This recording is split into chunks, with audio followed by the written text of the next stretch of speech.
नमस्कार दोस्तों, आपका स्वागत है योगेश महाजन लीगल चैनल पर। योगेश महाजन लीगल चैनल पर हम आपको प्रस्तुत करेंगे नवीनतम सुप्रीम कोर्ट के फैसलों और विभिन्न अन्य न्यायालयों के फैसलों पर और विधि ज्ञान को प्रसारित करने का प्रयास करेंगे। इस चैनल पर हम न्यायिक फैसलों के महत्व को समझाने और विधि समझौतों की युक्तियों को समझाने का प्रयास करते हैं। हमारा मकसद है कानून और न्याय के क्षेत्र में ज्ञान को आपके पास पहुंचाना, तो कृपया हमारे चैनल को सब्सक्राइब करें, घंटी आइकन दबाएं, वीडियो को लाइक और शेयर करें।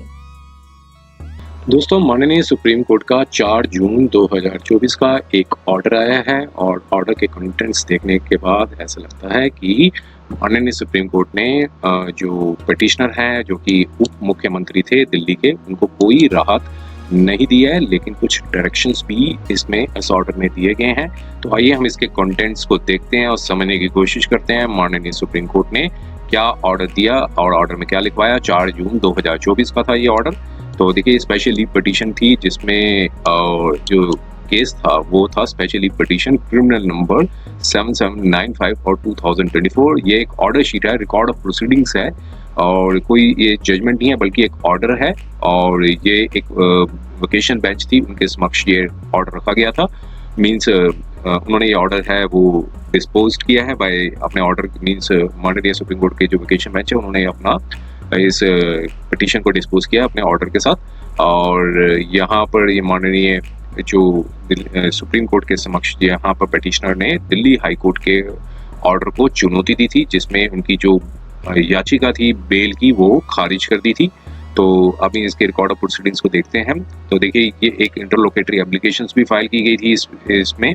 और काफ़ी दूसरी एप्लीकेशंस भी थी, जैसे permission to file lengthy list of dates और exemption to filing certified copy of Indian judgment, permission to file lengthy list of dates. तो ये स्पेशली पिटीशन जब भी क्रिमिनल की फाइल की गई है उसमें ये कुछ इंटरलोकेटरी एप्लीकेशंस भी फाइल की जाती हैं। और यहाँ ये वेकेशन बेंच ये फोरम था वो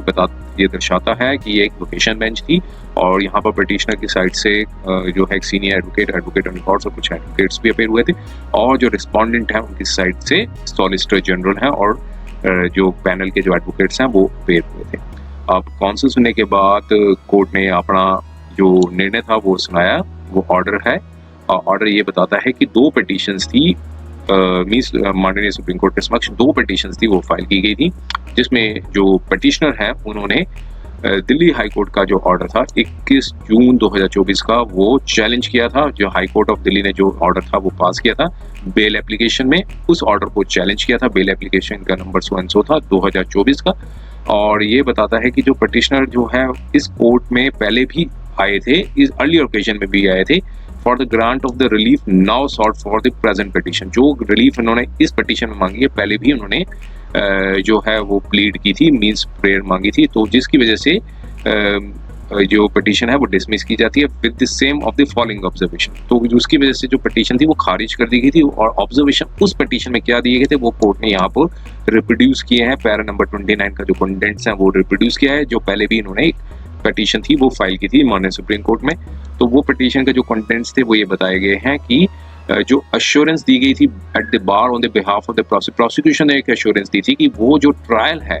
वो कंप्लीट कर लेंगे नेक्स्ट 6 से 8 महीने के अंदर। तो ये 6 से 8 महीने का जो ट्रायल की एक अश्योरेंस दी गई थी कि और फिर इसमें एक उस जो पिटीशन ऑर्डर आया था जिसमें डिसमिस कर दी थी। तो माननीय सुप्रीम कोर्ट ने एक ये डायरेक्शंस भी दी थी कि लिबर्टी दी थी अपीलेंट को कि वो एक फ्रेश एप्लीकेशन जो है बेल की मूव कर सकते हैं अगर कोई भी चेंज इन सर्कमस्टांसेस होता है, अगर या फिर ट्रायल जो है प्रोट्रैक्टेड मींस लेंथी चल रहा है और प्रोसीड बहुत स्लो हो रहा है, 3 महीने नेक्स्ट 3 मंथ्स में काफ़ी स्लो मूव हो रहा है। तो अब यहाँ पे बताया था कि जो एप्लीकेशन जो बेल की जो है वो फाइल की जा सकती है इन अबव सर्कमस्टांसेस। सो अगर जब भी बेल एप्लीकेशन जो फाइल की जाएगी तो वो ट्रायल कोर्ट दोबारा कंसिडर की जाएगी ऑन मेरिट्स पे,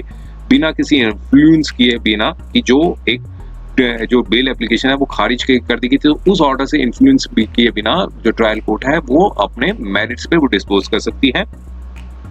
इन इंक्लूडिंग द प्रेजेंट जजमेंट। तो ऑब्जर्वेशन ये थी उस जजमेंट में, मीन्स जो जजमेंट थी उसमें ऑब्जर्वेशन ये दी थी कि right to speedy trial will however taken into consideration. तो अपीलेंट जो है वो फाइल कर सकते हैं एप्लीकेशन फॉर इंटरिम बेल। अगर कोई भी इन केस अगर कोई हेल्थ में कोई प्रॉब्लम आती है, इल हेल्थ हो जाती है, जैसे बीमार हो जाते हैं, जब मेडिकल इमरजेंसी हो जाती है due to the illness of his wife, तो सच एप्लीकेशन जो है वो भी डिसाइड की जाएगी इन ऑन मेरिट्स पे। जब भी कोई ट्रायल चल रहा होगा तो इंटरिम एप्लीकेशन भी वो फाइल कर सकते हैं। तो साथ में बताया था कि जो अपील थी उस केस में जो बताया गया कि अपील थी माननीय सुप्रीम कोर्ट ने डिसमिस कर दी थी। तो साथ में कोर्ट ने ये भी क्लैरिफाई कर दिया था कि ऑब्जर्वेशन जो दी गई है उस जजमेंट में वो सिर्फ डिस्पोजल की गई है जो प्रेजेंट अपील्स पे, और कोई भी जो ट्रायल कोर्ट जो है इससे इन्फ्लुएंस नहीं होंगे वो, बल्कि वो ट्रायल कोर्ट जो है वो अपने मेरिट्स ऑफ द केस में चलेंगे और प्रोसीड करेंगे in accordance with the law, और डिसाइड की जाएगी जो भी चीज़ें जो डिसाइड की जाएंगी एविडेंस के ऊपर डिसाइड की जाएगी, और सारे डिस्प्यूटेड हैं वो फैक्चुअल हैं और लीगल इश्यूज जो हैं वो ओपन होंगे। तो ये डायरेक्शंस थी वो दी गई थी। जो इनसे पहले जो एक पिटीशन थी वो फाइल की गई थी, उस पिटीशन में जो डायरेक्शन थी वो रिप्रोड्यूस किए गए थे पैरा नंबर 29। तो कोर्ट ने आगे फिर बताया कि जो ऑब्जर्वेशन के देखते हुए which has triggered the prompted the petitioner to approach the jurisdictional courts for the grant of bail, और सेम जो है पहले भी जो है वो मींस ट्रायल कोर्ट के समक्ष वो गए थे। तो ट्रायल कोर्ट ने फिर उनकी जो याचिका है वो बेल की वो मींस कोई रिलीफ नहीं दी थी, और फिर अब पिटिशनर फिर आए हैं इस कोर्ट के समक्ष, मींस माननीय सुप्रीम कोर्ट में आए हैं, क्योंकि पहले ट्रायल कोर्ट में कोई रिलीफ नहीं मिला, फिर हाई कोर्ट में फिर गए, फिर रिलीफ नहीं मिला। अब यहाँ पर कोर्ट ने कहा कि हमने आर्गुमेंट्स को एलेबोरेट किया और कैनवेस किया जो सीनियर काउंसिल पिटिशनर के अपेयर हुए थे, और जो सॉलिसिटर जनरल स्टेट की साइड से मींस एनफोर्समेंट की साइड से अपेयर हुए थे, डायरेक्टरेट ऑफ एनफोर्समेंट की साइड से और सेंट्रल ब्यूरो ऑफ इन्वेस्टिगेशन से, और उन्होंने अपोज किया था पिटिशंस की एडमिशंस के लिए। तो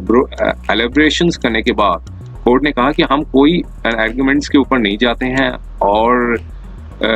जो रीजंस है सिंपल रीजंस पे कि जो कोऑर्डिनेट बेंच ने एक पहले ही इनकी जो अपील है वो डिसमिस कर दी थी, जो ऑर्डर आया था 30 अक्टूबर 2023 को, और तो जिसमें माननीय कोर्ट ने एक लिबर्टी दी थी अपीलेंट को कि वो फ्रेश एप्लीकेशन जो है वो मूव कर सकते हैं बेल के लिए, और रिलायंस कर सकते हैं एश्योरेंस जो दी गई थी प्रोसिक्यूशन ने कि वहाँ वो जो ट्रायल है वो 6 से 8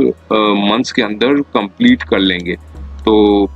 अब यहाँ पर फिर बताया कि ट्रायल जो है 6 से 8 महीने के अंदर कंप्लीट करेंगे, और लिबर्टी जो एक्सटेंड की जाएगी पिटिशनर को कि वो दोबारा से एक फ्रेश एप्लीकेशन है वो मूव कर सकते हैं अगर कोई भी चेंज इन सर्कमस्टांसेस होते हैं, या फिर ट्रायल जो है वो स्लो चल रहा हो, प्रोट्रैक्टेड हो रहा हो, और या फिर प्रोसीड कर रहा हो स्नेल स्पेस, काफ़ी धीमी गति से